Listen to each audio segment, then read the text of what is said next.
You ask Tiger to calculate. This deals with linear inequalities with one unknown.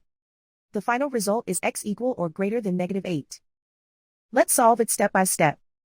Group all constants on the right side of the inequality. Subtract 10 from both sides.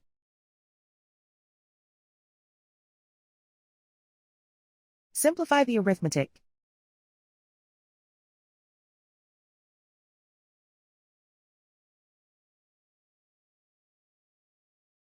Isolate the x.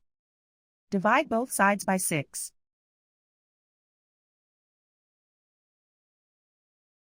Simplify the fraction.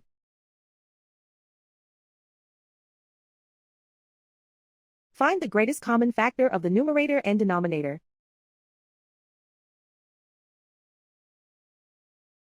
Factor out and cancel the greatest common factor.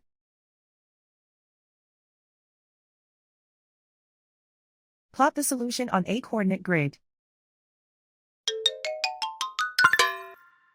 And so the final result is x equal or greater than -8.